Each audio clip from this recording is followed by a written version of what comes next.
So when we have incidents, things happen. Whether it's a natural disaster or a man-made disaster of some type, the National Guard has quite a lot of resource capability. Now, we're just a tiny state, and we have a small amount of a lot of different things, where you would imagine larger states such as New York or Pennsylvania or Louisiana or Texas or California. Those are some of our largest guards. Usually has a division of at least 20,000 soldiers. They would have a lot more equipment and would be better positioned to help their respective governors.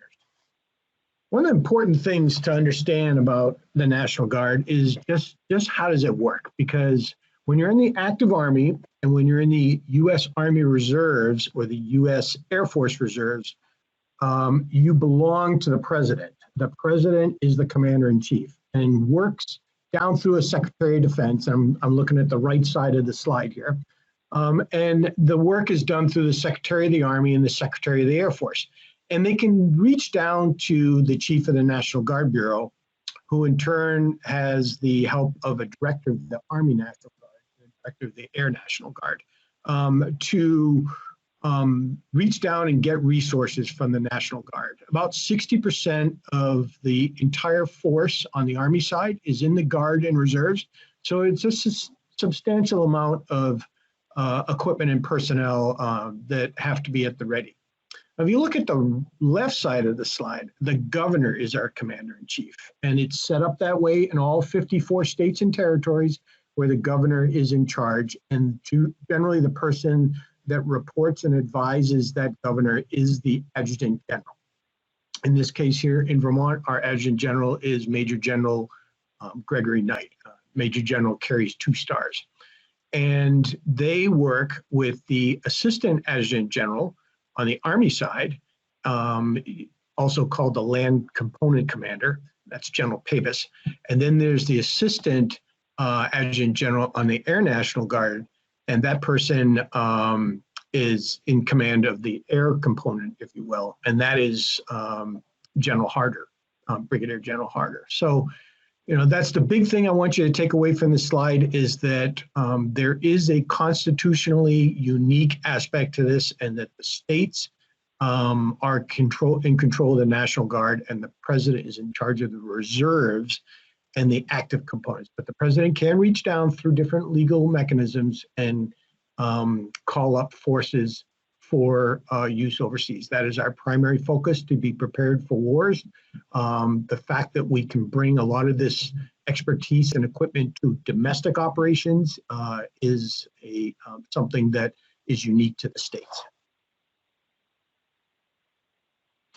Got a picture right here of General Doobie during Hurricane Irene. He's here with then Governor Shumlin and Senator Lee. He was in a helicopter also and took the picture. But this was flying over Rochester. Just to understand that the principal military advisor to the governor is the adjutant general. So what are some of the missions that the Vermont National Guard would do? Well, we do have federal missions, we do have state missions, and we do have community missions. And I'll let you read the slide there. And we always need to be ready for a federal mission. We have a number of airmen and soldiers on overseas missions right now. You're probably familiar with a lot of them. They've been well covered in the media. And we had some of those forces that were in the Middle East actually were moved to Afghanistan to help with that, with the flights out of there when they were bringing Afghan civilians back here to the United States. That was a quick move of some of our Vermont forces and then back to where they're working for the remainder of their mission. Then we have the state missions there, where we're providing trained and equipped units to protect life and property in order to preserve peace, order, and public safety upon the direction of the governor. And our most common partners that we work with, of course, is Vermont Emergency Management and receiving requests from Director Borman.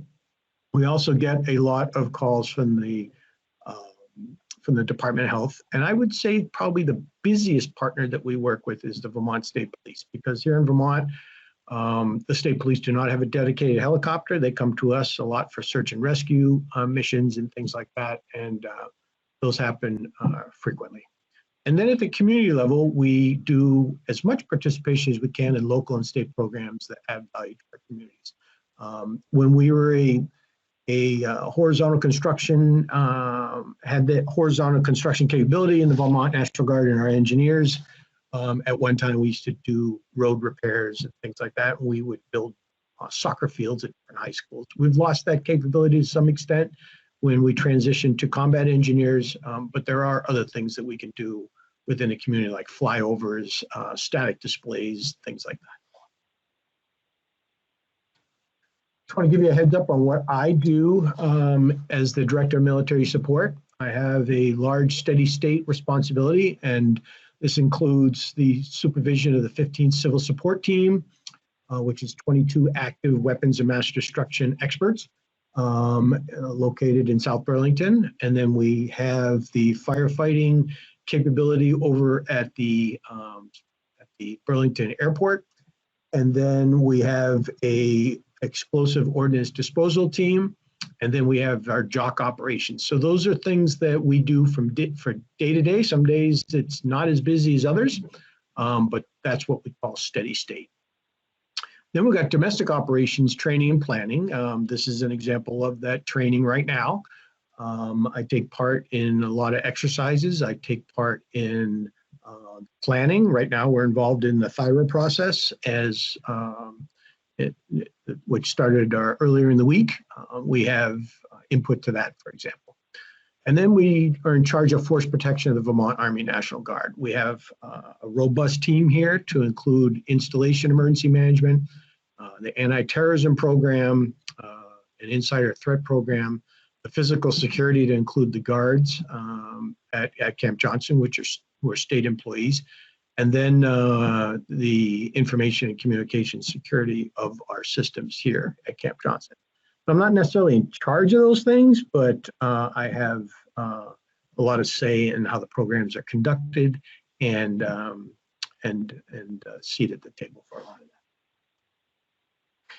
This is probably the busiest slide on my presentation, and I can send the presentation to you on electrons later on if you want to really dig down into understanding the symbology behind all these things. But generally, if it's green on this slide, it's Army, and if it's blue, it's Air, and then we have a couple of other things that are important to understand as resources.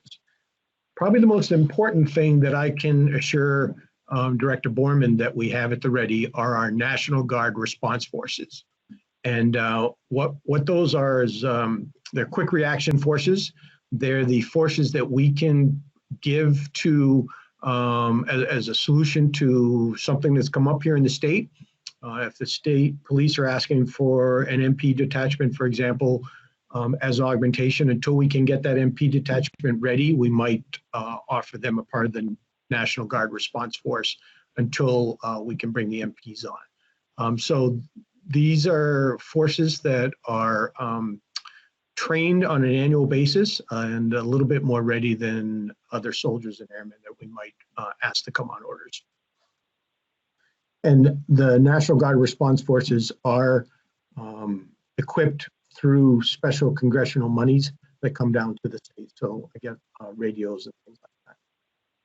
Riot gear, for example, another one.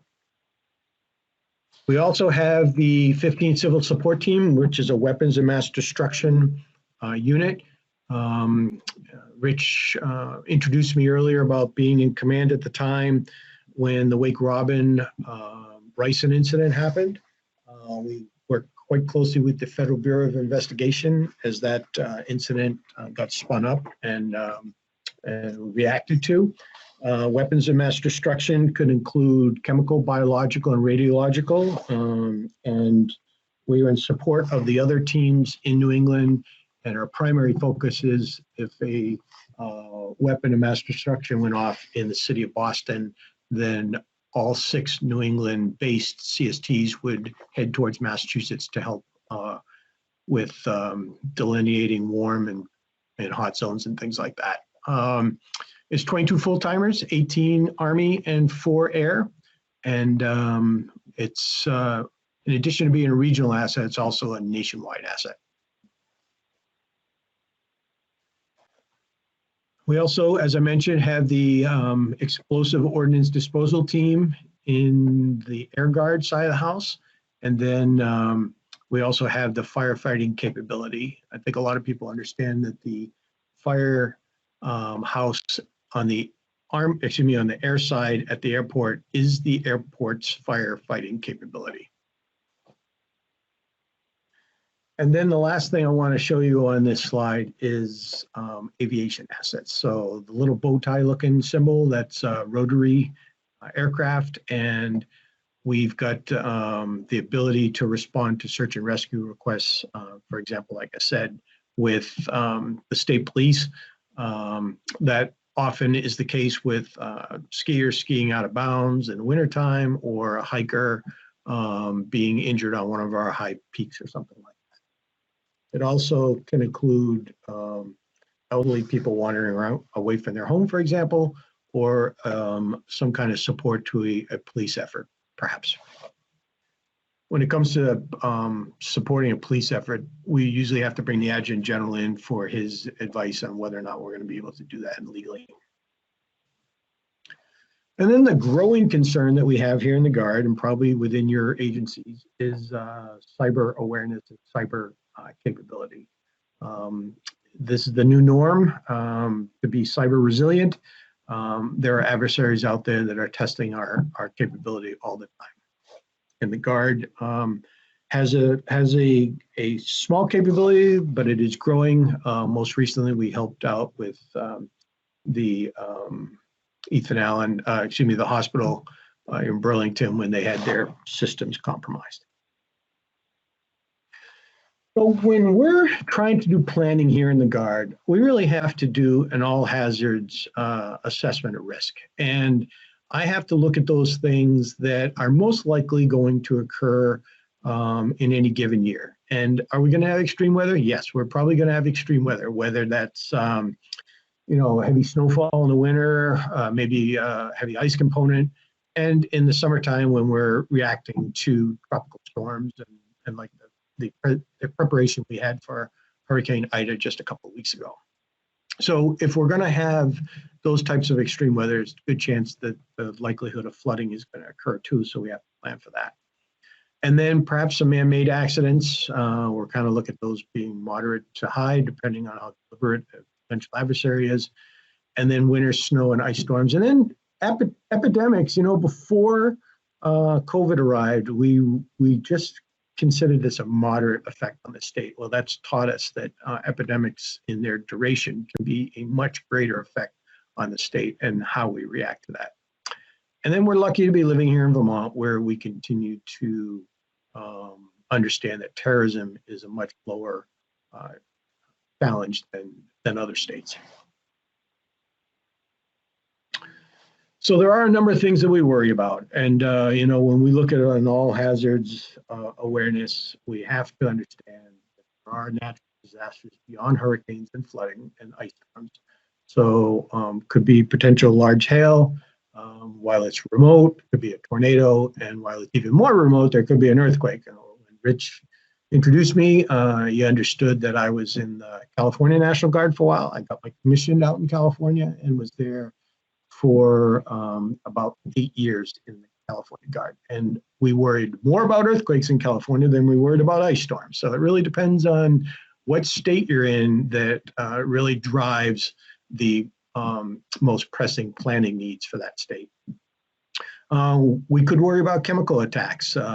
Chemical attack would be a deliberate act from an adversary, but there could be industrial spills or things like that maybe state hazmat would be called into, and we would back them up on occasion.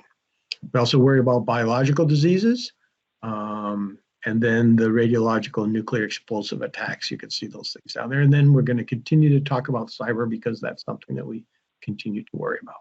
And you can just, without me telling you, you can look at those symbols and understand that Vermont's probably safe from most of these, just in where we are, how we're positioned, don't have any really large cities, we don't have a harbor. There's a lot of things that we don't have that actually make that a less attractive target, if you will, by an adversary.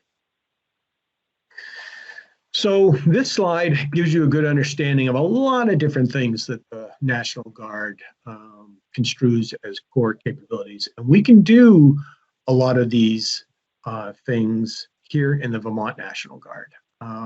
So if you look at our little symbols down below, you can see that things in blue are steady state and things in green are internal to Vermont, things that we can do without going to ask for help. And then those things that are in red are things that we know where they are, in which states, and how we go about getting them through a Emac. Now, I have two big conferences that I attend. Right now they're still virtual, but usually they're in person.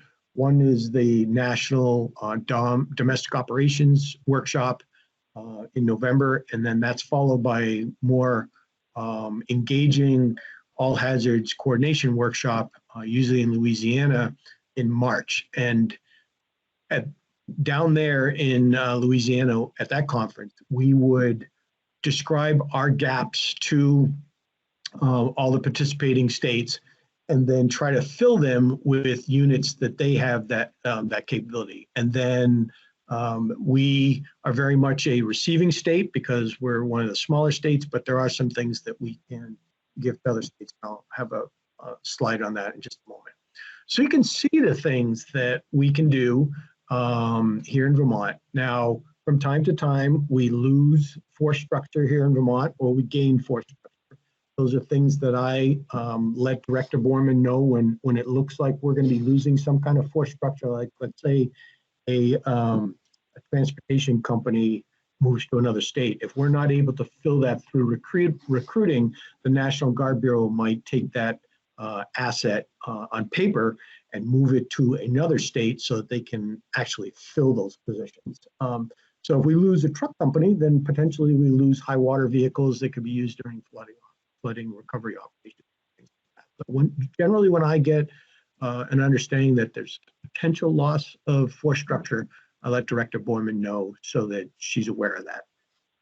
And up through the Department of Public Safety, and this information will probably eventually make it to the governor's desk, and the tags advising him of that stuff at the same time.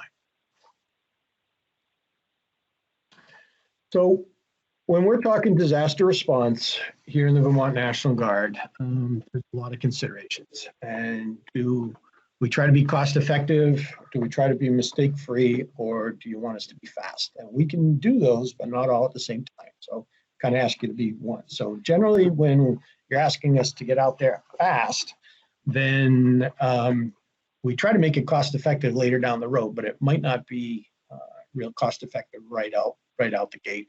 And there's a potential for mistakes when we're moving really fast, a lot of moving pieces to a recovery operation or a response operation, I should say. This picture is from when we were transporting water during the recovery for Hurricane Irene. One thing that's important to understand, and it's something I advise on pretty quickly when discussions are starting about using Guard resources, is that there's eventually going to be a bill payer. Now, like Congress frees up money for response and recovery operations, and sometimes that's reimbursable to the state. Other times we have to be concerned with competing with civilian capabilities. So if we are having a wind event that knocks down a lot of trees, it might make sense to have the National Guard remove a lot of those trees from major supply routes or major roads getting to hospitals and things like that. But at some point, we have to pull back, and it has to be a private entity like Bartlett Tree Service or something that does that through contracts or something. We can't displace the economic opportunity with private business. It's for immediate response, we can use that, but at some point we need to pull back. And that's a big responsibility of mine when I'm at the State Emergency Operations Center, is to keep Director Borman kind of briefed on where that line's being reached. So this is one of the slides that I use at my presentation during the the All Hazards Coordination Workshop. We have a 2-star general that arrives from National Guard Bureau, generally the Chief of Plans. and we have to kind of give them a quick down and quick look at what Vermont is capable of doing. So, you can look at that slide and understand that we have capability, but we don't have a lot of it in some cases. And we talk about using a 4-tiered system where we are currently in our steady state operations, and then we have a response capability to a declared emergency. And then at some point, we might set up a joint task force, or JTF there, that is in size according to the response requirements for however big the event is. If it's a statewide event, like a high wind event that's knocked down a lot of trees, maybe a hurricane's reached us with some ferocity, then we might set up a large joint task force. If it's a localized flooding thing, it might be a small joint task force. And sometimes joint task force entails both Army and air side, and it could even entail the use of Title 10 or full-time forces coming from Fort Drum, for example. And the use of Title 10 troops is its own can of worms. It has a lot of legalities that we have to consider in our planning. And when we do use Title 10 troops, that commands, that sort of stands up the last part of that 4-tiered system, which is a dual status command.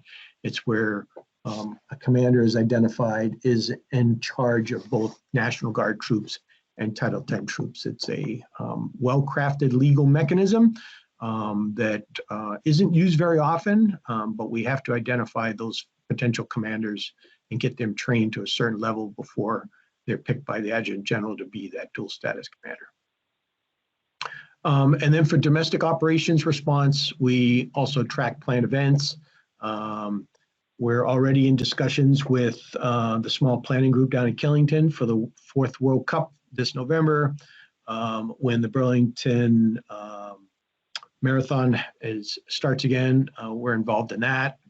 We have National Guard resources at those events, for example. I made a mistake earlier. I said that was the busiest slide. This is actually the busiest slide. And this gives you an understanding of the product that comes out of the All Hazards Coordination Workshop. So on the far left of that, you see the capability that we have. And then and the second colored columns there, the incident types, incident type 1 being the most serious.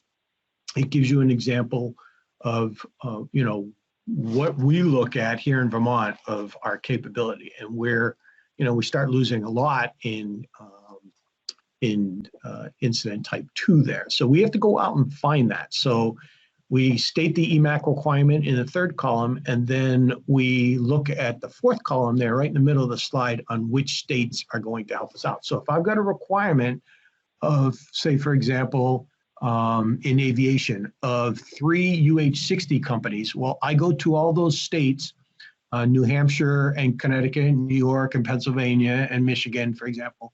All those states have agreed that if they're not engaged themselves, then they could probably help us out. This is almost like pre-EMAC coordination. So I don't have to scramble all over the map to try to find resources. If we had an EMAC requirement, I could go to states where we already did the organization or their coordination. Now, if it's a hurricane and it comes up through New England, chances are New Hampshire and Connecticut wouldn't be able to help us out, but perhaps Michigan and Pennsylvania would, or maybe more Michigan than Pennsylvania.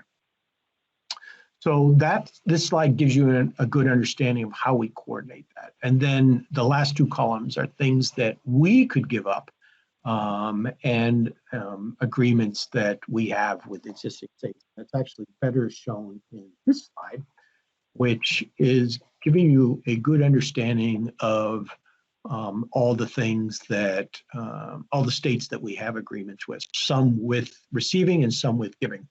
And as soon as that hurricane situation got worse down in Louisiana, we called down there to see if they were going to need the resource that they were asking for. They were asking for a battalion of multi-capability battalion, if you will.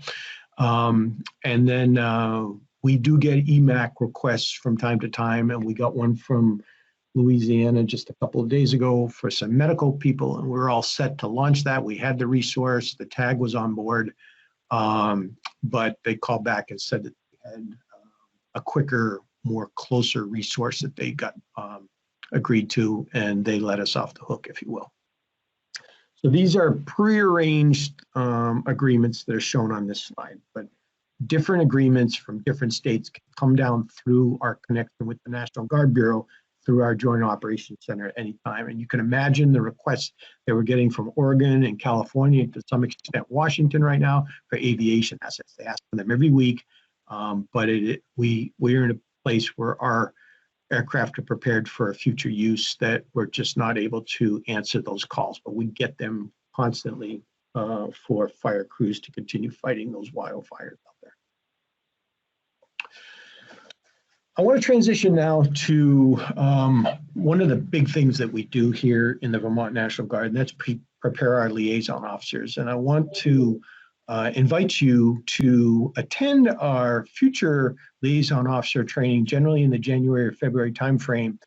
Director Borman has gone through the program. A lot of her staff have gone through the program, and it's not necessarily to train you to be an LNO. It's to train you to understand how we train our LNOs and give you good visibility on that. So, you know, we put together a 2-day training module that's been distilled pretty well after giving it for 10 years to prepare selected officers and non-commissioned officers to be that person that shows up in a town to help that emergency manager understand resources that are available, be that conduit to request resources, be that conduit to report back to the Joint Operations Center, and basically be that liaison to greater resources. So that person's main job is to translate civ speak into mil speak, and mil speak into civ speak. So, you know, we speak the same language, English, but there can be a lot of complications in trying to get our capability across to best describe it, for example. So similar to the slide several back that gave you a good understanding of all the things that we can do in the National Guard across the country, these are the things that soldiers and airmen can do. You know, we have a lot of expertise. Sometimes our depth isn't great for some of these things, but we do have this capability to some extent.